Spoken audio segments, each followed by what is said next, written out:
ஆண்டவராய் இயேசு கிறிஸ்து காலையிலேருந்து சாயங்காலம் வரை பிரசங்கம் பண்ணாராம். எவ்வளோ நேரம்? அப்பா இவ்வளோ நேரமாக உட்காந்துட்டு கடற்கரையில், அவர் கலிலேயா கடற்கரையில் காலையிலேருந்து சாயங்காலம் வரை பிரசங்கம் பண்ணாராம்.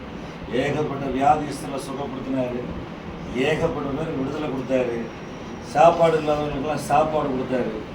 ஏன்னா நம்ம என்ன செய்யணும்? என்ன செய்கிறீங்க நீங்களாம் சகோதரிகள், அம்மாமார்கள்? விளக்குன பாத்திரத்தையே விளக்குறது, துவைச்ச துணியலே துவைக்கிறது. என்ன எத்தனை பேருக்கு பரலோகம் போகணும்னு ஆசை இருக்குது சொல்லுங்க? எல்லாருமே யோசிக்கிறீங்க. சரி, இல்லையா, பரவாயில்ல. எனக்கு கொஞ்சம் ஆசை இருக்கு. சொர்க்கம் எங்கே போகிறது? சொர்க்கத்துக்கு போகணும்னு சொன்னால் இயேசுவை பிடிச்சிக்கணும். இயேசப்பா தான் சொர்க்கத்திலிருந்து வந்தவர், சரியா? அவரை பிடிச்சிக்கணும். புருஷனை பிடிச்சிக்கிறது, பிள்ளையை பிடிச்சிக்கிறது, தங்க நகையை பிடிச்சிக்கிறது, சொத்தை பிடிச்சிக்கிறது, பட்டாவை பிடிச்சிக்கிறது, இயேசுவை பிடிக்காம அதை பிடிச்சிட்டா போக முடியாது, சரியா? எல்லாமே கொஞ்ச நாளத்துக்கு தான், படிக்க வைக்க எல்லாமே. லூக்கா எழுதின சுவிசேஷம் 19:10 சொல்ல, இழந்து போனதை தேடவுமே ரட்சிக்கவுமே மனுஷகுமாரன் வந்தார். ஆண்டவர் இழந்து போனதை யார் கடவுளை விட்டு வெளியே போனானோ அவனெல்லாம் கூப்பிட தான் வந்தார். நீங்கள் லூக்கா 15ஆம் அதிகாரத்தை பார்த்தீங்கன்னா, ஒரு மனுஷனுக்கு ஒரு ஆட்டுக்குட்டி 100 ஆடு இருந்துச்சான். எத்தனை ஆடு சொல்லுங்க? 100 ஆடு. ஆமாம், இந்த 100 ஆடுல ஒரு ஆடு காணா போச்சான். ஒரு ஆட்டுக்குட்டி போனால் எவ்வளோ பிரியாணி? 5000 ரூபாய், 7000 ரூபா, 10,000 ரூபா. பாட்டி நல்லா கவனிக்கிறாங்க பின்னாடி. என்ன, ஒரு ஆட்டுக்குட்டி போச்சுன்னா 7000 ரூபா, 10,000 ரூபா பிரியாணி. நான் ரோட்டில் கார் ஓட்டு போக சொல்ல, அதான் ஒரு பிரியாணி ரோட்டில் போகுது, சரியா? நல்லா கவனிங்க. 100 ஆட்டில் ஒரு ஆடு காணா போச்சு. எத்தனை ஆடு காணா போச்சு? இப்ப 100 ஆடை இழுத்துக்கிட்டு தேடுறதா இல்ல ஒரு ஆடை தேடி போறதா? சொல்லுங்க. ஆண்டவர் என்ன செஞ்சாரா? வீட்டில் போய் படிச்சு பாருங்க. அந்த 99 ஆடை கொண்டு போய் விட்டுட்டாரா வனாந்திரத்தில். அது 99 ஆடை விட்டுட்டு, கடையில் விட்டுட்டு, தண்ணியை விட்டுட்டு, அந்த ஒரு ஆடை தூக்கிட்டு தேடி போனார். அந்த ஒரு ஆடு யாரு அப்படின்னா நான் தான். அது யாரு? நான் தான். அதனால தான் உங்க முன்னாடி நிற்கிறேன், சரியா? ஏன்னா அதை தூக்கி கண்டுபிடிச்ச உடனே ஆண்டவர் தூக்கி தோளில் போட்டுக்கிட்டாரா. அப்படி 17 வயசுல 21 வயசுல என்னை கண்டுபிடிச்சார். ஒரு ஆமை சொல்லுங்களேன். அதனாலதான் இந்த ஆர்ச்சம்பட்டிக்கு, இந்த ஊர்ல தான், இங்கதான் 2 வருஷத்துக்கு முன்னாடி குடியிருந்தேன், முசிறி பக்கத்துல. ஆனா இங்க வரவே இல்லை. ஏன்னா நமக்கு தெரியாத ஒரு ஊர் தமிழ்நாட்டில் இருக்கா, திருச்சி மாவட்டத்துல அப்படின்னு சொல்லிதான் நேற்று யோசித்துக்கிட்டே இருந்தேன். ஆண்டவர் காணாமல் போனதை தேடுவாராம். எதை தேடுவாராம் ஆண்டவர்? அதான் தகப்பனுடைய இருதயம், அதுதான் மெய்ப்பனுடைய இருதயம். அந்த உள்ள மனசு எல்லா ஆம்பளைகளுக்கு இருக்கா? கரெக்டா சொன்ன. வாயில தேன் ஊத்தணும்டா. வாயில நேபாள் தேசத்தில் உள்ள தேனை ஊத்தணும். இன்னைக்கு ஆம்பளைகள் எல்லாம் சுயநலவாதிகளா இருக்காங்க. சோம்பேறிகளும் சுயநலவாதிகள். தான் மட்டும் வடை பஜ்ஜி தின்னுட்டு வாயை தொடச்சிட்டு வீட்டுக்கு வந்துடுவாங்க. இன்னைக்கு ஆண்கள் எல்லாம் இயேசுவை போல, 2ஆம் மாதம் போல இழந்து போன பொண்டாட்டியை தேடணும், இழந்து போன பிள்ளைகளை தேடணும், அன்பை தேடணும். அப்படி தேடுற ஆள் நிறைய இல்லை இந்த சந்ததியில. 2000க்கு அப்புறம் பிறந்தாங்க தெரியுமா? இவங்க எல்லாமே வேற சந்ததி. இவங்க எல்லாம் எலக்ட்ரானிக் சாதனங்கள், செல்போன் சந்ததி. இவங்க சந்ததி 40 வயசு வரை வாழ்வாயினாலே கேள்வி. இவங்க எல்லாம் கீழ்ப்படியல்னா என்னன்னு தெரியாது. இன்னைக்கு வெளிநாட்டில் எல்லாமே சோதனை குழாயில ஆணுடைய விந்தும் பெண்ணுடைய அந்த முட்டையை வச்சு பிள்ளை பத்து விடுறாங்க. அந்த பிள்ளைலாம் இப்போ 20 வயசு, 30 வயசு, 50 வயசு, 40 வயசு, 40 வயசு ஆகிடுச்சு. இன்னைக்கு உலகத்தில் என்னன்னா, பிசாசானவன் திருமணத்தை கெடுத்துட்டான், அன்பை கெடுத்துட்டான், ஒருத்தருக்கு எதுவுமே உறவெல்லாம் கெடுத்துட்டான். இழந்து போனதை தேடவுமே ரட்சிக்கவுமே மனுஷகுமாரன் பூமிக்கு வந்தார். இன்னைக்கு நம்ம மிக முக்கியமான வாழ்க்கை நித்திய ஜீவன். இந்த உலகம் விட்டுட்டு போனீங்கன்னா, கண்ணை மூடுனா எங்க போவீங்க? யோசித்து பாருங்க. இன்னைக்கு தெய்வங்களை தேடுறீங்க, சொந்தக்காரனோட சண்டையான சண்டை, கல்யாணம். எல்லா இடத்துக்கும் கிராமங்களில் போய் பார்த்தீங்கன்னா, கல்யாணம் சாவுனா 2 பேரும் தண்ணியை போட்டு சண்டை போட்டுட்டு, எதுக்கு தண்ணி போடுறா, எதுக்கு சண்டை போடுறது? இந்த ஆத்துமா விலையேறப்பட்டது. சொல்லுங்க, எல்லாரும் சொல்லுங்க. இந்த ஆத்துமா வந்து எத்தனை கோடி கொடுத்தாலும் இந்த பேகேஜை கொண்டு போக முடியாது. பாருங்க, ஒரு மனுஷன் உலகம் முழுவதையும் ஆதாயப்படுத்தி சொத்து சுகம் மனைவி பல கொண்டாட்டி கட்டின சாலமோன் பைபிளில் பார்த்தீங்கன்னா அவனே ஆத்மா பரலோகத்தை கொண்டு போனான்னு தெரியல. இந்த ஆத்மா ரட்சகர், ஆத்ம நங்கூரம் இயேசு ஒருவர் தான். அவர் தான் பாவத்தை மன்னிக்க முடியும். அவர் தான் மனுஷகுமாரன். லூக்கா 4 அதிகாரத்தில் மனுஷகுமாரனுக்கு பாவங்களை மன்னிக்க அவருக்கு அதிகாரம் உண்டு. அப்போஸ்தலர் நடவடிக்கைகள் 4 அதிகாரத்தில் பாவ மன்னிப்பு இயேசுவின் நாமத்தினால உண்டு. இந்த பாவ மன்னிப்பு பெற்றால் பரலோகம் முடியும். இன்னைக்கு பாவத்துக்கு சங்கீர்த்தனம், பாவத்துக்கு மீட்பு வந்து உலகத்தில் எங்க அரசியல் கொடுக்க மாட்டான். சொந்த நகை தங்கம் எல்லாமே கொடுக்க மாட்டாங்க. இன்னைக்கெல்லாம் பார்த்தீங்கன்னா கல்லறைக்கு எத்தனை பேர் போயிருக்கீங்க? இறந்தவங்க நகையை எடுக்கிறான். ஒரு இடத்துல கல்லறைக்கு நான் போயிருக்கேன் மதுரையில். அந்த ஆள் வயசானவர், ரிட்டையர்ட் ஆனவர், அவர் இறந்துட்டார். கையில் மோதிரம் போட்டிருக்காரு 2 விரல். என்ன மோதிரத்தை 1 பவுன் போடுறாங்க. கவனிங்கம்மா, அங்கே கவனிங்கம்மா, கொஞ்சம் கவனிங்க. 2 மோதிரம் போட்டிருக்காரு, எடுக்க முடியல. பெட்டியை வச்சு அடக்க பண்ண போறானுங்க. எல்லாரும் சுற்றி 100 பேர் வேடிக்கை பார்த்துக்கிட்டு இருக்கோம். என்ன செய்யறாங்க தெரியுமா? எட்டுரா கட்டுற கொண்டடா அப்படின்னு சொல்லி விரலையே வெட்டி விட்டாங்க. வெட்டி 1 பவுன் நகை எடுத்துட்டாங்க. எடுத்துட்டு அப்புறம் புளி அடைச்சிட்டாங்க. எவ்வளோ கொடூரமான ஒரு வாழ்க்கை பார்த்தீங்களா? இன்னைக்கு உலகத்தில் தங்கத்துக்கு மதிப்பு இருக்கு, மனுஷனுக்கு மதிப்பு இல்லை. ஆனால் ஆண்டவர் விலையேற பெற்ற அந்த இரத்தத்தினால நமக்கு ஆத்தும விடுதலையை கொடுக்குறார். அந்த ஆத்தும விடுதலை பெற்ற நம்ம என்ன செய்யணும்னா, கல்வாரி சிலுவையில் ஆண்டவர் சிந்தின ரத்தத்தினால தினந்தோறும் எல்லாரையும் மன்னிக்கணும். அவர் கொடுத்தார் பரலோகத்திலிருந்து. அவர் தான் மனுஷனை உண்டாக்குனார். எதுக்கு இயேசு பூமிக்கு வந்தாருன்னா 1 யோவான் 3:8 சொல்லியிருக்கு. என்ன சொல்லியிருக்குன்னா, பிசாசின் கிரியில அழிக்கும் முடிக்கே தேவகுமாரன் வெளிப்பட்டார், அழிச்சார். பிசாசின் கிரியை என்ன அப்படின்னா பாவம். மனுஷனுக்கு இருக்கிற பாவம், மரணம், சாபம், இதெல்லாம் சிலுவையில் வச்சு சாத்தினார். இன்னைக்கு இயேசுனுடைய பாவ மன்னிப்பு அவர் நாமத்தினால உள்ளத்துல ஆத்மாவில் இருந்துச்சுன்னா இந்த பூமியில நீங்க சந்தோஷமும் சமாதானமும் வாழ முடியும். கர்த்தருக்கு தேவைகளை எல்லாம் தருவார், கவலைப்படாம வாழலாம். ஆனா நாம் என்ன செய்யறோம்? அழிந்து போற பொருளை தேடிட்டு அழியாத பொருளை விட்டுறோம். தினந்தோறும் இந்த ஆண்டவர் வந்து புஸ்தகம் எழுதி கொடுத்துருக்காரு. புதிய ஏற்பாடு, புதிய உடன்படிக்கை, நல்ல நல்ல ஆரோக்கியமான உபதேசங்கள். பரலோக எப்படி இருக்கு? இயேசு கிறிஸ்து பேசின வார்த்தைகள் அதிகமான வார்த்தை பரலோகத்தை பற்றி தான் பேசுங்க. பரலோகம் எப்படி இருக்கு, அங்க எப்படி மனுஷன் வாழ்றாங்க. மனுஷனை பூமியில உண்டாக்கும் போது ஆண்டவர் பரலோகம் போகணும்னு தான் உண்டாக்குனார். சும்மா செத்து மண்ணை போட்டு மூடுறதுக்கு ஆண்டவர் உண்டாக்கல. சண்டை போட உண்டாக்கல, தீமை செய்ய உண்டாக்கல. சாத்தான் கெடுத்துட்டான். ஆதி மனிதன் முதல் ஆதாம் பாவம் செஞ்சதுனால அப்படி ஆச்சு. ஆனா 2ஆம் ஆதாம் இயேசு கிறிஸ்து வந்த பொழுது அவர் நமக்கு அன்பு, சமாதானம், சந்தோஷம், நித்திய ஜீவனை கொடுக்கிறார். யோவான் 10:10 சொல்ற, நானும் ஜீவன் கொடுக்க வந்தேன், ஜீவன் பரிபூர்ணமாக வந்தேன். இப்ப நான் உங்களை கேட்கிறேன், நம்முடைய ஆண்டவர் எங்க வாழுவாரு சொல்லுங்க பாப்போம். ஆண்டவர் எங்க வாழ்வார் சொல்லுங்க. ஆண்டவர் எங்க வசிப்பார் சொல்லுங்க.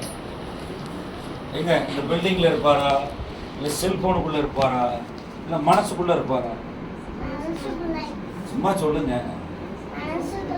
மனசுக்குள்ள இங்க இருப்பாரா, வந்துட்டு போவாரா? ஆண்டவர் விருந்தாளியா? நீங்க சொல்லுங்க.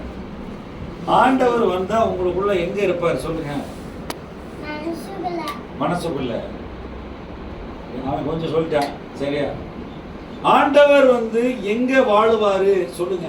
பழங்காலத்துல எல்லாம் சாலமோன் வந்து தேவாலயம் கட்டினான்.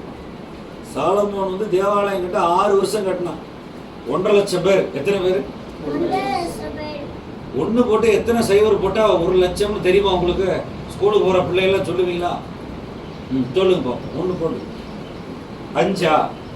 சரி, வேற 5ஆ 6ஆ? தம்பி நீ சொல்லு. 7ஆ? Very good. இப்ப காசுக்கு மதிப்பு இல்லாம போச்சு. காசுக்கு என்ன ஆச்சு சொல்லுங்க. இல்ல சொல்லுங்க, என்ன பாக்குறீங்க? கொரோனாக்கு முன்னாடி 100 ரூபா மாதிரி இருந்துச்சு. இப்போ கொரோனாக்கு அப்புறம் 100 ரூபா 10 ரூபா மாதிரி இருக்கு. என்ன அப்படித்தானே? என்ன யோசிக்கிறீங்க? நாங்கள் இலங்கை தேசத்துக்கு போனோம். அங்கே போய் நம்ம காசை கொடுத்தா, நம்ம காசு 100 ரூபா கொடுத்தா 500 ரூபா கொடுப்பேன். எல்லா தேசத்துலையும் காசு மதிப்பு இல்லை, பேப்பர் ரூபாய்க்கு. அது மாதிரி இப்போ என்ன அப்படின்னு சொன்னால், நிறைய இடங்களில் பார்த்தீங்க அப்படின்னு சொன்னால் பொருளாதார மதிப்பீடு குறைஞ்சிக்கிட்டே போகுது. பிசாசு என்ன செய்வான் உங்கள் வாழ்க்கையில் அப்படின்னா, எது அழிஞ்சு போகிறதோ அதை பெருசாக காட்டுவான். என்ன வீடு வாசல் நகை இந்த நட்டு போட்டெல்லாம் காட்டுவான். இப்போ ஆண்டவர் வந்தா இயேசு வார்த்தையா இருக்கிறார். இயேசு எப்படி இருக்கிறார் சொல்லுங்களா? இயேசு எப்படி இருக்கிறாரு? அவர் தான் மொழி, பரலோக லாங்குவேஜ். இயேசு அவர் ஆவியா இருக்கிறார். யோவான் 4:24 தேவன் ஆவியா இருக்கிறார், தொழுது கொள்ள ஆவியோடு உண்மையோடு தொழுது கொள்ள. இயேசு வார்த்தையா இருக்கார். இயேசு எப்படி இருக்காரு? ஆவியா இருக்கார். சொல்லுங்களேன். ஆவி. என்ன ஆவி? இட்லி அவிக்கிறீங்களா? அது என்ன ஆவி? நீராவியா? அது என்ன ஆவி சொல்லுங்க? நீராவி. சரி, சுடுகாட்டில் போட்டு அடின்னு அடிக்கிறாங்களா, அப்படியே சடல வெளியே வருது, அது என்ன ஆவி? ஆவி. சின்ன பிள்ளைகள்லாம் கார்ட்டூன் பார்க்குறீங்க, என்ன டிவியில் என்ன பார்க்குறீங்க? கார்ட்டூன் பார்க்குறீங்களா? கார்ட்டூன், ஜப்பான் கார்ட்டூன், அந்த கார்ட்டூன், இந்த கார்ட்டூன். அதில் ஒரு வேற ஆவி இருக்கு. என்ன ஆவி இருக்கு? இருக்கு. மனுஷனை ஆண்டவர் படைக்கும் போது ஆவி ஆத்துமா சரீரம் படைச்சார். இப்ப ஆண்டவர் வாழும் இடம், தங்கும் இடம் எங்கன்னா நம்முடைய சரீரத்துல தான் வந்து வாழுவார். எங்க வந்து தங்குவாரு? சரீரம். எங்க வந்து சொல்லுங்களேன், எதுல வந்து தங்குவார் சொல்லுங்க? அம்மாமார்களா எத்தனை பேர் பிள்ளை பத்திரிக்கை கை தூக்குங்க. பிள்ளை பத்தாலாம் கை தூக்குங்க. சரி, 40 வாரம். எத்தனை வாரம்? 40 வாரம் வயிற்றுக்குள்ள பிள்ளை இருந்தால் தான் ஆஸ்பத்திரியில் 36வது வாரம் வெளியே வரும். வருமா வராதா? சொல்லுங்க அம்மா சொல்லுங்க. வருமா இல்லையா? மரியாள் வந்து பரலோகத்தில் வந்து புருஷனை அறியாமல் இருக்கும்போது, என்ன உனக்கு ஒரு குழந்தை பிறக்கும் போது ஆம்பளை பிள்ளை இயேசுன்னு பேருன்னா உடனே விசுவாசத்தில் ஏற்றுக்கிட்டாங்க. இன்னைக்கு ஆண்கள் விசுவாசிக்கிற காலத்தில் பெண்கள் ஈஸியாக விசுவாசிக்குவாங்க. சரியா? பெண்களை கெடுத்து வச்சிருக்க பிசாசு. எப்படி ஆகும் அப்படின்னு கேட்டா, பரிசுத்த ஆவியானவர் உண்மையில் வருவார். எப்படி ஆகும்? எப்படி குழந்தைக்கு கல்யாணம் நடக்கும் அப்படின்னா, பரிசுத்த ஆவியானவர் உங்க மேல் வருவார். அம்மாமார்கள் எல்லாம் பிள்ளைய பெத்து போட்டீங்களா, பிள்ளைங்க எல்லாம் உங்களுக்கு கீழ்படிதா? டெய்லி வந்து அம்மா என்னை பெற்றதுக்கு நன்றி, இந்த அம்மா அப்படின்னு கொடுத்துட்டு போதா? அப்படியே புண்ணுருக்கு. இன்னைக்கு பிள்ளைகள், அம்மாமார்கள் பிள்ளைகளை மன்னிக்க கஷ்டமா இருக்கு. எங்க அம்மா வயசாகி ரிட்டையர்ட் ஆன பிறகு 58 ரிட்டையர்ட் ஆக 68 69 இறந்தாங்க. கூடவே இருந்தேன். எங்க அம்மா கூட 10 வருஷம் நானும் என் மனைவி சுவிசேஷம் சொன்னோம். டீச்சர் வேலை பார்த்தாங்க. இன்னைக்கு பிள்ளைகள் எல்லாம் தாயும் தகப்பனையும் கனம் பண்றது கிடையாது. எத்தனை கோடி வச்சிருந்தாலும் சரி, எத்தனை படிப்பு படிச்சாலும் சரி, பிள்ளைங்க அப்பா அம்மாவை கனம் பண்ணாதான் ஆசீர்வாதம். அதுதான் சட்டம். அவன் அரண்மனையில் போய் இருப்பான். எங்க இருப்பான்? அப்பா அம்மா கீழ்படியாதவன் தெருவில் போய் பாவத்துல மாட்டிட்டு சின்ன பின்னமா அகால மரணம் தான் பண்ணும். பைபிள்ல சட்டம் தான். எபேசியர் 6:1 உன் தகப்பனையும் தாயும் கனம் பண்ணு. இதான் வாக்குத்தத்தம் உள்ள முதலாம் கற்பனை. என் வாழ்க்கையில் 50 வயசுல கண்டுபிடிச்சது ஒரே ஒரு ரகசியம். தாய் தகப்பனுக்கு சேட்டை பண்றாங்க, பீடி சிகரெட் குடிக்கிறாங்க, தண்ணி பரவாயில்ல, அப்பா அம்மாவை மன்னிங்க. இன்னைக்கு பிள்ளைங்கள்லாம் இருக்கிற பிள்ளைங்கள்லாம் தாய் தகப்பனை கனம் பண்ணணும். உங்க வாழ்க்கையில இயேசு வந்து சரீரத்துல வாசமா இருக்கத்தான் நம்மளெல்லாம் உண்டாக்குனார். பழைய ஏற்பாட்டுல எல்லாரும் ஆலயம் கட்டினாங்க, கோயில் கட்டினாங்க. ஆண்டவர் சொல்றாரு, ஏசாயா 66 சொல்றாரு, வானம் எனக்கு சிங்காசனம், பூமி என்னுடைய பாதபடி, நான் தங்கும் ஸ்தலம் இது. நீங்க எப்படி கட்டுவீங்கடா? என்ன உலகத்துல 1,00,000 கிலோமீட்டர், உலக உருண்டை எவ்வளவு சொல்லுங்களேன்? 1,00,000 கிலோமீட்டர். சாணளவு அளக்குறாராம். இவரும் கையில பாத்தீங்களா, 2 சான் போட்டா ஒரு முழம். எப்படி 2 சான் போட்டா முழம்? ஆண்டவர் பூமியவே சாணளவு அளக்குறார். அவருக்கு எப்படி கோயிலுக்கார சொல்றாரு, என் வசனத்துக்கு நடுங்குறவனே நோக்கி பார்ப்பேன். வசனம்னா யாருன்னா இயேசு கிறிஸ்து தான் வசனம், வார்த்தை. அவர் சொன்னதை கேட்கணும், அவர் சொன்னதை வசனத்தை வாசிக்கணும், படிக்கணும். இந்த வசனம் தேவன் வந்து தலை மட்டும் பாம்பு, உடம்பு மனுஷன், தலை மட்டும் குரங்கு, உடம்பு அப்படி கடவுள் கடவுள் நம்ம போல உண்டாக்குனார் ஆண்டவர். ஆமா சொல்லுங்க. அவருடைய சாயல நம்ம உண்டாக்கப்பட்டிருக்கோம்.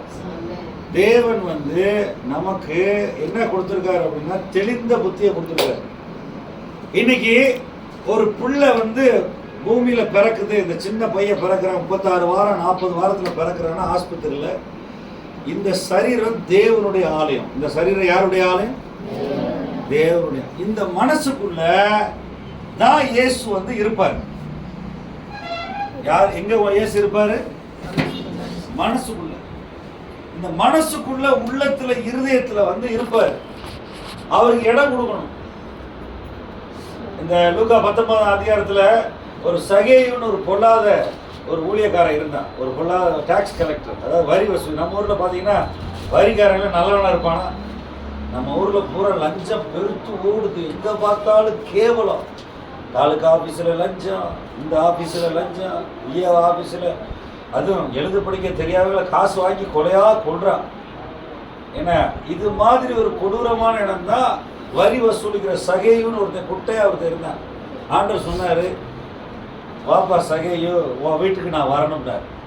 யார் வீட்டுக்கு வரணும்? உன் வீட்டுக்கு வரணும். அவனுக்கு ரொம்ப சந்தோஷமா போச்சு. ஏசு சாப்பாடெல்லாம் ஆக்கி கொடுத்த உடனே அந்த மாதிரி வீட்டுக்கு வந்த உடனே அவனுக்கு மனம் திரும்பிட்டான், மனசு மாறிட்டான். சொல்லுங்க சொல்லுங்க எல்லாம் சொல்லுங்க. மனசு மாறிட்டான். எப்படி மாறிட்டான்? மனசு மாறிட்டான். மனசு மாறிட்டேன் ஆண்டவரே, யார்த்தையாவது ஏமாத்தி நான் வட்டிக்கு வாங்கியிருந்தா 4 மடங்கு திரும்ப கொடுத்துறேன். எத்தனை மடங்கு? ஆள் மாறக்கூடாது, முதல்ல மனசு மாறணும். மனசுக்குள்ள இயேசு வர்றதுக்கு, இயேசுவே உள்ளத்துல வாரும், இயேசுவே எனக்கு சமாதானம் தாரும், என்னை விடுவியும், என் வீட்டுக்காரர் குடிச்சு அடிக்கிறாரு, என்னால் மனம் திரும்பணும் ஆண்டவரே அப்படின்னு சொல்லணும். நீ பாருங்க, என் வீட்டுக்காரரு மனம் திரும்பணும் அப்படி சொல்லணும். இயேசுவே கூப்பிட்டாதான் வருவார். கர்த்தருடைய நாமத்தை நோக்கி கூப்பிடணும். இந்த சகேயு, இந்த குள்ளமான மனுஷன் வீட்டுக்குள்ள வந்த உடனே ஆண்டவர் சாப்பிட்ட உடனே அவனுக்கு மனசெல்லாம் மாறி, இயேசுவே நான் எல்லாருக்கும் அநியாயமான, இனிமேல் நான் நல்லா இருக்கிறேன், அநியாயமா வாங்கியிருந்தா 4 மடங்கு திரும்புதாங்க. இந்த உள்ளத்துல மனம் திரும்புதல், உள்ளத்துல பாவ மன்னிப்பு, இங்க உள்ள வார்த்தையானவர் வந்து இருக்க விரும்புறார். நம்ம உள்ளத்தை திறந்து கொடுக்கணும், நம்முடைய உள்ளத்தை மனசை திறந்து கொடுக்கணும். இயேசுவை தவிர வேற யாருக்கும் மனசை கொடுக்கூடாது. சில பேர் சின்ன பிள்ளைய பார்த்து சொல்லுவாங்க தெரியுமா, டிவி சினிமாலாம் பார்த்து சொல்லுவாங்க தெரியுமா, மனசை அலைய விடாத, என்ன செய்யாதீங்க சொல்லுவாங்களா இல்லையா? மனம் ஒரு குரங்கு. மனம் என்னது? ஆமா, குரங்கு பார்த்துருக்கீங்களா? எத்தனை பேர் குரங்கு பார்த்துருக்கீங்களா? சரி, ஒரே மரத்துல உட்கார்ந்து இருக்குமா காலையில சாயங்காலம் வரைங்க? சிலருக்கு என்னன்னா மனசு வந்து ரொம்ப அலையுது. இப்ப சினிமா மாதிரி வாழ்க்கை வாழலாமா? சினிமா மாதிரி 2.5 மணி நேரத்துல ஒரு வாழ்க்கை, 80 வருஷம் வாழ்க்கையை முடிச்சிருவான். கவனிங்க, நல்லா சொல்றேன். இந்த வாழ்க்கையில உங்களுக்கு சில உயர்வு தாழ்வு, ஏழ்மை, கஷ்ட நஷ்டங்கள் இருக்கலாம். ஆனா இந்த வாழ்க்கைக்கு அப்புறம் ஒரு வாழ்க்கை இருக்கு. சொல்லுங்க, இந்த வாழ்க்கைக்கு அப்புறம் ஒரு வாழ்க்கை. அந்த வாழ்க்கைக்கு கொண்டு போகத்தான் இயேசு வந்தார். இந்த வாழ்க்கையில ஒரு சின்ன ஒரு சோதனை, அந்த வாழ்க்கை பரலோகத்துல முடிவில்லாத இயேசுவோடு கூட நித்தியமா வாழ்ற வாழ்க்கைக்கு வாழ்றதுதான் உங்களை கூப்பிட்டார். நீங்க சபைன்னா என்ன? இந்த இடத்துல உட்கார்ந்துருக்கீங்க எல்லாரும் பாவ மன்னிப்பை பெற்றுட்டு இயேசுவின் ரத்தத்தினால கழுவப்பட்டு இயேசுவை போல வாழணும். சொல்லுங்க எல்லாரும் சொல்லுங்க, யார போல வாழணும்? அப்படி வாழ்றது எப்படின்னு பைபிள்ல போட்டுருக்கு. இப்ப இந்த சரீரம் ஆண்டவர் தங்கும் ஆலயம். இந்த சரீரத்துக்குள்ள ஏசப்பா அன்பு, சமாதானம், விசுவாசத்தை வைக்க விரும்புறாரு. நம்ம என்ன செய்யக்கூடாது? சரீரத்தை கெடுக்க கூடாது. சரீரத்தை என்ன செய்யக்கூடாது? கெட்டதை பார்க்க கூடாது. ராத்திரி 9 மணி ஆனா படுக்க போயிடணும். ராத்திரி 9 மணி ஆனா சொல்லுங்களேன் என்ன செய்யணும்? இப்படி செல்லை வச்சு சிக்கு சிக்கு சிக்கு சிக்கு சிக்கு சிக்கு சிக்கு சிக்குன்னு 12 மணி 1 மணி நோண்டிட்டு கூடாது. ஆண்டவர் வந்து இரவை வந்து படைச்சது எதுன்னா கொஞ்சம் ஓய்வெடுக்க. சரியா? இந்த சரீரத்துல ஆண்டவருக்கு இடம் கொடுத்தா அவர் வந்து வாழுவாரு, அவர் வந்து பேசுவாரு, அவர் வந்து கூட இருப்பார். அவர் வந்து கூட இருப்பார். அவர் கூட இருக்கிறதுக்கு இந்த இந்த சரீரமாகி ஆலயத்தை ஒழுங்கா வச்சுக்கணும். படுக்கிற நேரம் படுக்கணும், தூங்குற நேரம் தூங்கணும், எந்திரிக்கிற நேரம் எந்திரிக்கணும். என்ன செய்யணும்? சிந்தையில மனசுல தீமை நினைக்க கூடாது. ஆமா, தீமை நினைக்க கூடாது. பிலிப்பியர்ல போட்டிருக்க 4:7-8 உண்மையுள்ள வழிகளோ, ஒழுக்கமுள்ள வழிகளோ, அன்புள்ள வழிகளோ, புகழுதுவோ, புண்ணியமுள்ளவோ, கற்புள்ள, இதைத்தான் யோசிக்கணும். வேத வசனத்தின்படி வாழ நீங்க வந்து மனசை பழக்கணும். இந்த சரீரம் தேவனுடைய 1 கொரிந்தியர் 3:16 சொல்லியிருக்கு. நீங்கள் அறியீர்களா, நீங்களே தேவனுடைய ஆலயம் என்று அறியீர்களா, கொரிந்து புத்தகத்தில் எழுதியிருக்காரு பவுல். அதுக்கப்புறம் சொல்றாரு 1 கொரிந்தியர் 6:19-20 சொல்றாரு, நீங்க கிரயத்துக்கு கொல்லப்பட்டீர்களே, உங்கள் ஆவியினாலும் சரீரத்தினாலும் தேவனை மகிமைப்படுத்துங்க. ரத்த கிரயத்துக்கு இயேசு ரத்த சிந்தி தான் நம்மளெல்லாம் வாங்கினார் பிசாசுட்டு இருந்து. நீங்க எல்லாரும் பிரசங்கம் பண்றாங்க, ரட்சிப்பு இலவசம், ரட்சிப்பு மலிவு, இலவசம். இலவசம்னு ஒன்றும் கிடையாது, உலகத்திலே கிடையாது. ஒரு தியாகம் செலுத்தணும். சொல்லுங்க, என்ன செய்யணும்? தியாகம் செய்யணும். இன்னைக்கு நிறைய பேர் இந்த சரீரத்தை கெடுக்கிறாங்க. அதனால ஆண்டவர் இல்லாமல் போயிடுறாரு. இன்னைக்கு சரீரத்தில் என்னத்தை போட்டு நீங்க கெடுக்கிறீங்க அப்படின்னு சொன்னா, கண்ட குப்பையும் பார்க்கக்கூடாது. டிவியில் அரசியல் குப்பைகள், சினிமாக்காரன் குப்பைகள், உலக நடக்கிற துர்ச்செய்தி. பிசாசுக்கு பேரு வதந்தியும் துர்ச்செய்தியும் பரப்புகிறவர். நான் செல்போன்ல குப்பைகள், செய்திகள், உலக நடப்புகள், சண்டை நடக்கிறத பார்ப்பேன், தீர்க்க தரிசனம் நிறைவேறுதல். ஆனா 4-5 வருஷம் ஆச்சு. துர்ச்செய்தியில கேட்க கூடாது, கெட்ட வார்த்தை கேட்க கூடாது, சொந்தக்கார சண்டை போறானா அது வேடிக்கை பார்க்க கூடாது, தவறான காரியங்கள்ல மனதை செலுத்தக்கூடாது, வேத வசனத்தை படிக்கணும். ஆண்டவர் வந்து தங்குற ஆலயத்தை தீட்டுப்படுத்தக்கூடாது. ஒருவர் இந்த ஆலயத்தை தீட்டுப்படுத்தினால் அதை கெடுத்தா ஆண்டவர் கெடுப்பாரு. ஆமா, பயங்கரமா. வேதம் படிக்க படிக்க, வசனம் படிக்க படிக்க, ஆண்டோடைய வசனம் படிக்க படிக்க உள்ளான மனுஷன்ல ஒரு தூய்மை உண்டாகும். நீங்க இந்த நாட்கள்ல நல்லா கவனிங்க.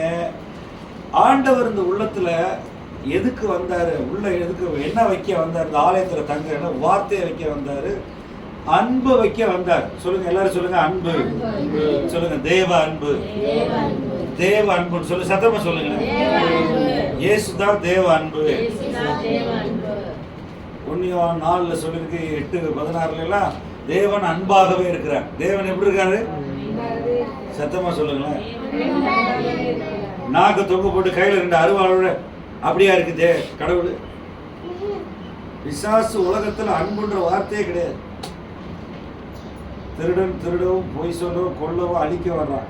அன்பா இருக்க பழகணும். பிள்ளைகளுக்கு அன்பை சொல்லிக் கொடுக்கணும், சண்டை போட சொல்லிக் கொடுக்க கூடாது. நீ சின்ன பிள்ளைகளுக்கெல்லாம் இந்த பெங்களூர்ல கேம் சொல்லிக் கொடுக்குறாங்க. கோபத்தின் கடவுள், லார்ட் ஆஃப் ஆங்கிரி, கொலபாத கடவுள்னு கேம் சொல்லிக் கொடுக்குறாங்க. எப்படி கொள்றது, அடிக்கிறது, துப்பாக்கிறது, சுடுறது, வெட்டுறது. பிள்ளைகள்லாம் சண்டைக்கு போகக்கூடாது. தேவன் அன்பாகவே இருக்கு. அன்பு என்ன செய்யும் அப்படின்னு சொன்னா, ஆண்டவர் உள்ளத்துல இருந்து மன்னிக்க சொல்லிக் கொடுப்பாரு. அன்பு கொடுக்கும், அன்பு மன்னிக்கும், அன்பு வந்து தியாகமா இருக்கும், அடுத்தவன்ட்ட சண்டைக்கு போகாது. அதே மாதிரி அன்பு என்னன்னா பொறுப்பெடுக்கும். இந்த அன்பு யார்கிட்ட இருக்கா? இயேசு பைபிள் படிச்சு பாவ மன்னிப்பு நிச்சயத்தை பெற்று இயேசுவோட உறவா இருந்தா தான் அன்பு வரும், இல்லைன்னா வராது. உலகத்துல இருக்க அன்பு சினிமால காட்டுற இல்லைன்னா அன்பெல்லாம் காமம். ஒருத்தன் பார்த்துட்டு hello, hi, my bestie, love you அப்படின்னு பேய் தூண்டி விடுவான். பிசாசு வந்து என்ன செய்ய, நாய் இப்போ சண்டை போட்டு தூண்டி விடுறோம்ல, சு சு சு சு அப்படின்னு, அது மாதிரி ஆணையம் பண்ணி பேய் தூண்டி விடும். அது லவ் கிடையாது, லஸ்ட். அதாவது சரீர இச்சைகளை தூண்டி விட்டு ஒருத்தர் விட்டு விட்டு ஓடி போயிடுவாங்க. ஓடி போய் கிடத்த போலீஸ்ல மாட்டிக்கிறது. அது அன்பு கிடையாது. அன்புன்னு இயேசு கிறிஸ்து பூமியில வந்து சபைக்காக தன் உயிரை கொடுத்தார். அன்பு கொடுக்கும், இன்னத்தை கொடுக்கும், எல்லாத்தையும் கொடுக்கும், நேரத்தை கொடுக்கும், காசை கொடுக்கும், சொத்தை கொடுக்கும், எல்லாத்தையும். இயேசு வந்து உயிரே கொடுத்தார். இன்னைக்கு யாராவது கொடுக்குறாங்களா? ஆம்பளைங்களா? யோசிக்கிறீங்க? கொடுக்கலையா? பிடுங்குறீங்க. தலைகளே சொல்லுங்க. இயேசு வந்து இயேசுவை போல ஆண்கள் இருக்கணும், புருஷர்கள். இன்னைக்கு அப்படி கிடையாது. சினிமாக்காரனை பார்த்து ஹாலிவுட் கோலிவுட்டை பார்த்துட்டு இருக்காங்க. இயேசு சபைக்காக உயிரை கொடுத்தார். கொடுக்குறீங்களா? இன்னைக்கு எல்லாரும் கிறிஸ்துமஸ் அன்னைக்கு எல்லாரும் மிட்டாய் சாக்லேட்லாம் வாங்கி கொடுக்குறாங்க. ஆனா கொடுக்கணும், நேரத்தை கொடுக்கணும். புருஷன் மனைவிக்கு நேரத்தை கொடுக்கணும். 2 பேரும் உட்கார்ந்து முழங்கால போட்டு ஜெபிக்கணும். நீங்க இயேசுவை நேசிச்சீங்கன்னா நேரத்தை கொடுத்து ஜெபிக்கணும். இயேசுவே, உங்களுடைய அன்பை எங்க இருதயத்துல ஊற்றுங்க ஆண்டவரே. இயேசப்பா, உங்களுடைய சமாதானத்தை எங்க மேல ஊற்றுங்க ஆண்டவரே. எங்க வீட்டுல சண்டை சச்சரவு வரக்கூடாது, கோர்ட்டு கேஸ் எல்லாம் வரக்கூடாது, போலீஸ் வரக்கூடாது, இந்த சொத்து சண்டையெல்லாம் மாறணும் அப்படின்னு ஜெபம் பண்ணணும். ஜெபம் பண்ணா சரியாகும். ஆவியானவர் வருவாரு, கட்டை உடைப்பாரு, எல்லாம் சுகமாகும். இந்த அன்புக்கு தேடித்தான் நிறைய பேர் என்ன செய்யறாங்க, வேற அடிக்ஷன்ல அடிமையில, செல்போன் அடிக்ஷன், ட்ரக்கு, இந்த மாதிரி சரீரத்தை கெடுக்கிறாங்க. இந்த சரீரத்தை கெடுக்கவே கூடாது. வேற என்ன, அம்மாமார்கள்லாம் என்னன்னா மன்னிக்க முடியல, கசப்பாய் என்ன முடியல, சொல்லுங்க சத்தமா சொல்லுங்களேன். மன்னிக்க முடியல. இன்னைக்கு ஆஸ்பத்திரிக்கு நடக்கிறதுக்கு வியாதி வர காரணம் என்னன்னா, டாக்டர்கிட்ட எனக்கு 3 டாக்டர் ஃப்ரெண்ட் இருக்காங்க. 3 பேர் என்ன சொன்னா, மன உளைச்சல், மன கடினம். பிசாசு தான் மனசை கடினமாக்குறான், இருதயத்தை.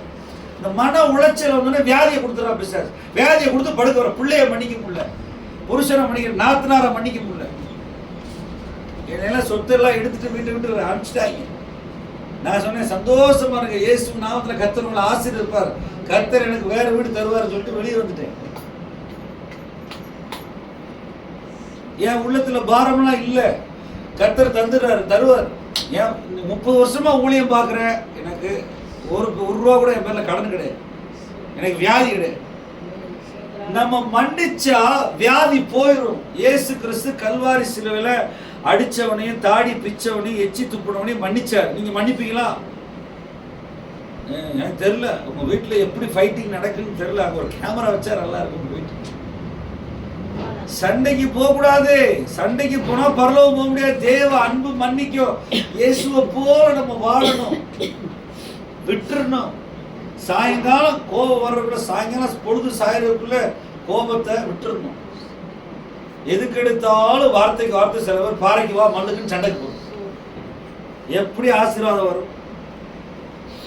இயேசுவை போல வாழ, அன்பில வாழ நம்ம அழைக்கப்பட்டோம்.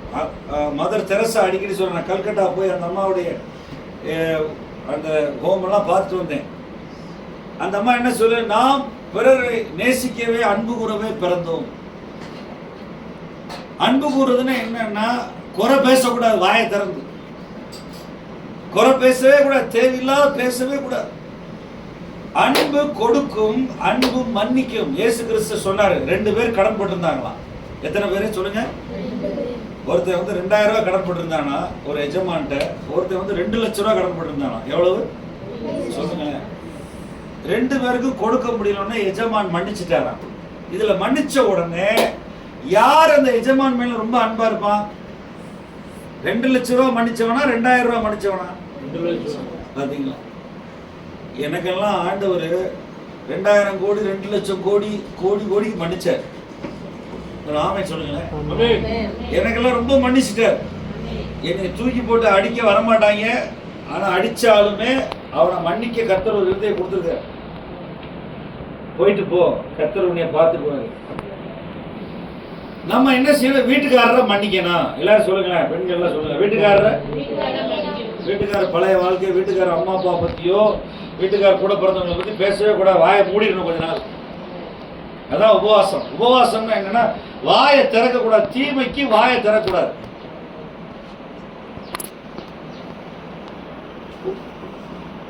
வீட்டுக்காரரை பத்தி குறை சொன்னா வீட்டுல புருஷன் மனைவிட்ட அன்பு வளராது.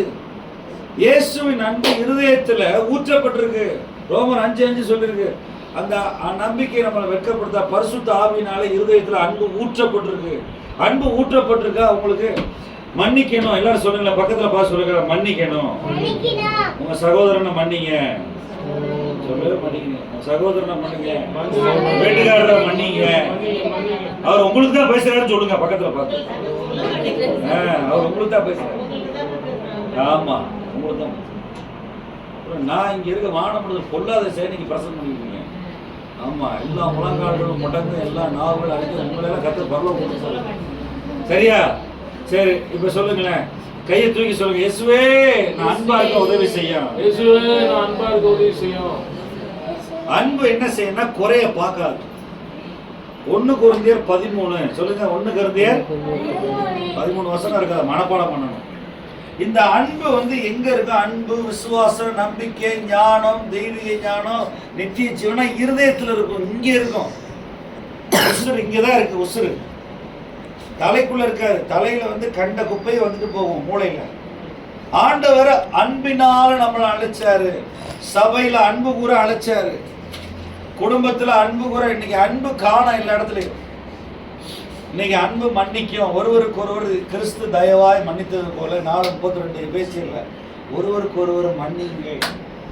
இன்னைக்கு வீட்டுல வந்து நீங்க என்ன செய்யாதீங்கன்னா, வீட்டுக்கு போனா சும்மா இருக்க, பேசாம இருங்களேன். நீங்க அம்மா உங்களுக்கு தான் பிரசங்க. நீங்க மாறினா உங்க 2 பிள்ளைகளும் மாறும், உங்க பேரம் பேத்தியும் மாறும். 5 பேரும் என்ன கூண்டோட பிறந்த தூக்கிட்டு போயிடுவாரு. ஆமா, அவனுக்கெல்லாம் காலம் கிடக்கு. என்னன்னா நிறைய நேரம் நம்மளை நம்ம பார்க்கறது கிடையாது. அவன் சரியில்லை, இவன் சரியில்லை, இவர் சரியில்லை, அவர் சரியில்லை, இப்படி பிசாசு டிவியை போட்டு நல்ல கோடிக்கணக்காக சம்பாதிக்கலாம். நம்மளை பார்க்கறது கிடையாது. கல்வாரி சிலுவை நம்மளை பார்த்தாங்கன்னா இந்த ஆண்டவருடைய அன்பு சமாதானம் அப்படியே பிச்சுக்கிட்டு ஊற்றும். பாத்திரம் நிரம்பி கொள்ளி. நம்ம எப்ப பார்த்தாலும் என்ன செய்யற? அன்பு கூறணும்னா காசை பார்க்கறது. ஐயோ மோடி ரூபாய பாரு, அழுக்கு நோட்ட பாரு, என் காசு போகுது.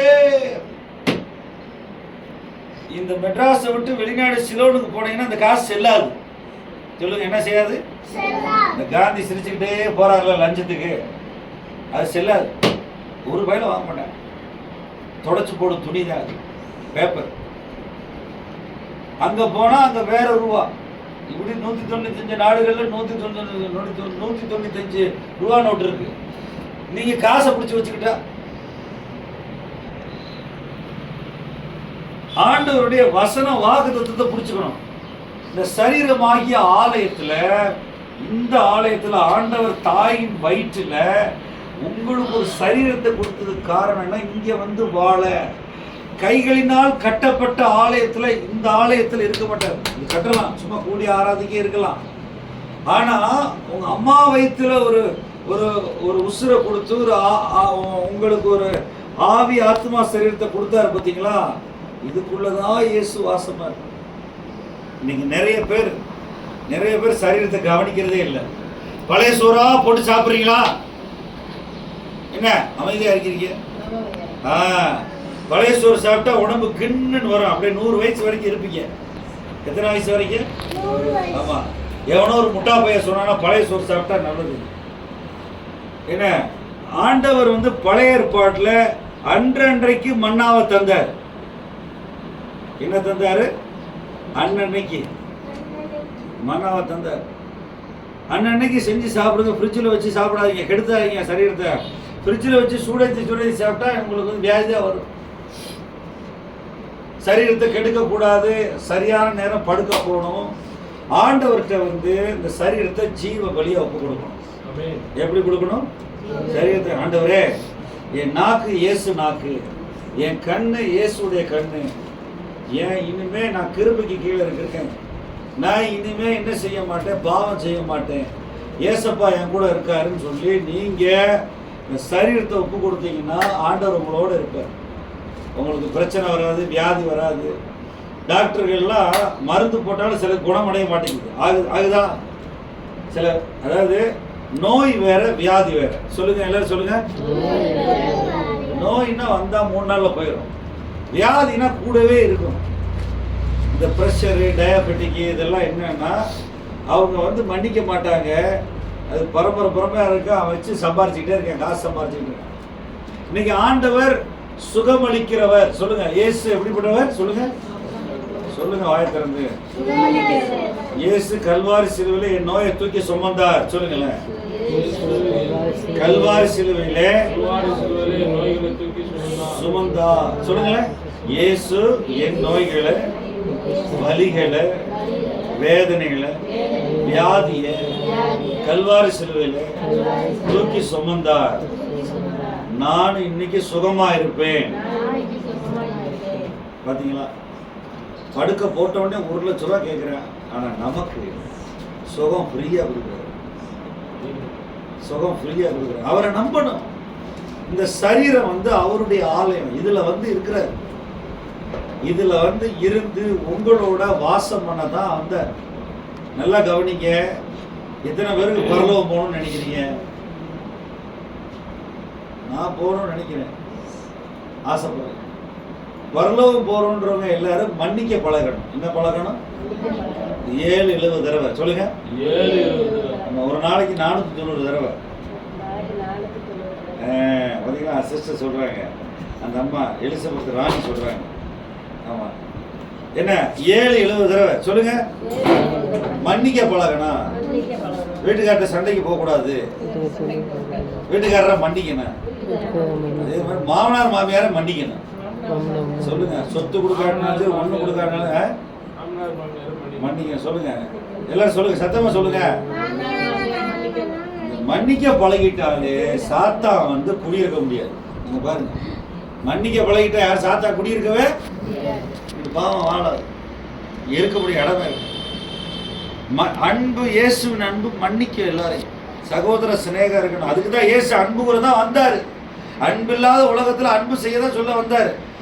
நீங்க என்ன செய்யணும்? உங்க வீட்டுக்காரரை பார்த்து கண்ணே மணியேன்னு சொல்ல வேணாம். அவர் கோபத்தோட வீட்டுக்கு வந்தாரு. நல்ல சாப்பாடு கொடுக்க வச்சு படுக்க தூங்க போடணும். அவரா ஏதாவது சொன்னா கேட்டுக்கணும். என்ன, நீங்க வாய் தரக்கூடாது. வாய் திறந்தா அடி விடும். சிரிக்கிறாரு. ஏன்னா அவர்கிட்ட என்ன ஆவி இருக்கோ தெரியாது. ஆமா, 100கணக்கான திருமணத்தை பார்த்துட்டேன். நான் திருமண உடன்படிக்கைலாம் பிரசங்கம் பண்ணிட்டேன் பைபிள் காலேஜ் எல்லாத்துக்கும். வாயை திறக்கவே கூடாது. பெண்கள் ரகசியம். அவர் கோபத்தோட வந்தாரா நல்ல சாப்பாடு போட்டு படுக்க வச்சிருந்த ஆள். அது எந்திரிச்சு உட்காந்து என்ன சொல்றதோ அதை கேட்கணும். அதுக்கப்புறம் என்ன செய்யணும்? வீட்டுக்காருக்காக ஜெபம் பண்ணணும். உபவாசம் பண்ணி ஜெபம் பண்ணணும். இன்னைக்கு மனைவிகள்லாம் ஜெபம் பண்றதே கிடையாது. ஐயா அது வீணா போகுது, வாயில போகுது. அது வீணா போகுது, வாயில போகுது. அப்புறம் உயரமா வளர முடியும்? வீணா போகுதுன்னு நிறைய சாப்பிடாதீங்க. நைட்டு ஆண்டவர் வந்து உங்களுக்கு கொடுத்த காலங்கள்ல அன்பா வாழுங்க. இயேசு அன்பு செய்யத்தான் வந்த. இந்த பைபிளே அன்பின் புஸ்தகம். இது என்ன புஸ்தகம்? இது பரலோக புஸ்தகம், விசுவாச புஸ்தகம், நித்திய ஜீவனை பற்றி சொல்ற புஸ்தகம். இது அன்பின் புஸ்தகம். இந்த புஸ்தகம் பார்த்தா அன்பு வளரும். இந்த புஸ்தகத்தை படிச்சு மனப்பாடம் பண்ணா அன்புல பெரிய ஆளாயிட்டே போகலாம். ஆண்டவர் கூட்டிகிட்டே போவார். உங்க வீட்டுக்கார்ட்ட குறைகளை சொல்லாதீங்க. கடந்த கால வாழ்க்கையெல்லாம் பேசாதீங்க. என்ன செய்யாதீங்க? இந்த ஒண்ணு மட்டும் சொல்லி முடிச்சிடறேன். சிலோன்ல இலங்கையில ஒரு அம்மாவுக்கு ஜெபிக்க போனேன். அந்த அம்மாவுக்கு வியாதி. அந்த அம்மாவுடைய வீட்டுக்காரர் மிலிட்டரியில போர்ல, இலங்கை தமிழர்கள் போர்ல இறந்து போயிட்டார். அவர் இறந்து 12 வருஷம் ஆச்சு. இந்த அம்மா கதை சொல்லுதா, இறந்து 12 வருஷம் ஆச்சு. என் வீட்டுக்காரர் என்னை கொடுமையா நடத்தினாரு. என் வீட்டுக்காரர் என்னை மிலிட்டரிக்காரர் மாதிரி நடத்தினாரு. மிலிட்டரி மாதிரி இருக்கு வீடு ராணுவம் மாதிரி வச்சிருக்கோம். என்னை ரொம்ப கொடுமைப்படுத்தா பாஸ்டர் அப்படின்னு. அந்த அம்மா சிங்களக்காரம்மா. முன்னே ஒரு இறந்து 12 வருஷம் ஆச்சு. நீங்க வரணும். அந்த அம்மாவுக்கு வியாதி உடம்பெல்லாம். நான் வீட்டுக்கு போனேன், சபைக்கு வந்தாங்க. அந்த அம்மா சொன்னேன், நீங்க அவரை மன்னிங்க. அவர் இறந்துட்டாரு. அவர் நல்ல புருஷனா இருந்தாரு. ஆமா. நல்ல காசு கொடுத்தாரா? ஆமா. நல்லா வாழ வச்சாரா? சொத்து விட ஆகிடும். ஆமா. இப்ப ஏன் மன்னிக்க முடியல? கஷ்டமா இருக்கு. மன்னிங்கன்னு சொன்ன உடனே டம்முனு கீழே விழுந்து அந்த அம்மா வியாதி போயிடுச்சு. அப்படியே எந்திரிச்சா சின்ன பிள்ளை மாதிரி, 18 வயசு பிள்ளை மாதிரி. அந்த மாதிரி 65 வயசு இருக்கும். எந்திரிச்சு ஐயா நன்றி, ஐயா நன்றி அப்படின்னு சொல்லிச்சு. கூட பாஸ்டர், இந்த லோக்கல் பாஸ்டர் வந்திருந்தார், உதயகுமார். நல்லா கவனிங்க. இந்த மன்னித்தல் ஆசீர்வாதங்களை கட்டவிழ்க்கும். மன்னியாத குற்றம் ஆசீர்வாதங்களை கூட்டி போடும்.